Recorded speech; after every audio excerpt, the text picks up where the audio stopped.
अस्सलाम वालेकुम। Asia 41 news के साथ मैं हूं आपके मेज़बान अमना अब्बास। खबर शामिल करते हैं शोरकोट से। हमारे ब्यूरो चीफ राना मोहम्मद शब्बीर के मुताबिक नायब तहसीलदार मुख्तार हुसैन जाफरी ने फ्रूट सब्जी मंडी शोरकोट का दौरा किया। डिप्टी कमिश्नर जंग मोहम्मद अरशद भट्टी और असिस्टेंट कमिश्नर शोरकोट गुलाम सरवर की खुसूसी हदायत पर नायब तहसीलदार शोरकोट मुख्तार हुसैन जाफरी ने महकमा रेवेन्यू के अमला के साथ फ्रूट सब्जी मंडी शोरकोट सिटी का दौरा किया। इस मौका पर secretary market committee Mohsin Raza, inspector market committee Mohammad Arshad Bhatti, sub inspector market committee Shafiur Rehman भी मौजूद थे। इस मौका पर मुख्तार हुसैन जाफरी ने मार्केट कमेटी ऑफिसरान के हमरा फ्रूट सब्जी मंडी लगाए गए स्टॉलों पर जाकर फ्रूट और सब्जियों के रेट और म्यार को चेक किया।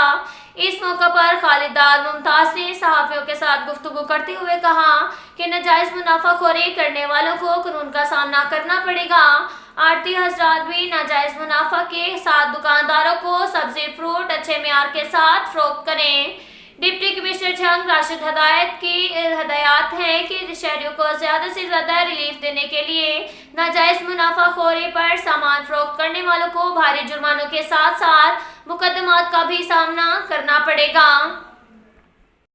इसके साथ साथ एक और खबर शामिल करते हैं शोरकोट से। हमारे ब्यूरो चीफ राना मोहम्मद शब्बीर के मुताबिक लारी अड्डा शोरकोट के नजदीक खालिद गनी होंडा शोरूम पर दिन दहाड़े डकैती की वारदात। डाकू 12,50,000 रुपए लूट कर फरार हो गए।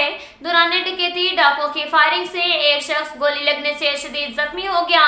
डकैती की इत्तला मिलते ही डीएसपी शोरकोट आफ्ताब अहमद सदीकी, एसएचओ थाना शोरकोट सिटी उस्मान खान लाशारी, मारूफ खालिद, मलिक मंजर खोखर मौका पर पहुंच गए और तफ्तीश शुरू कर दी गई। फायरिंग के नतीजे में मुराली चौक भंगू रोड का रिहायशी अदनान शबीर व गुलाम शबीर उम्र 16 साल शदीद जख्मी हो गया। रेस्क्यू 112 शोरकोट के अहलकारों ने बर वक्त रिस्पॉन्स करके जख्मी शख्स को इब्तदाई तिब्बी इमदाद देकर तहसील हेडक्वार्टर अस्पताल शोरकोट मुंतकिल कर दिया। जख्मी शख्स को निश्तर अस्पताल मुल्तान रेफर कर दिया गया। अब तक के लिए इतना ही काफ़ी है। मिलते हैं अगले बुलेटिन में, हमारे साथ रहिएगा। अल्लाह हाफिज।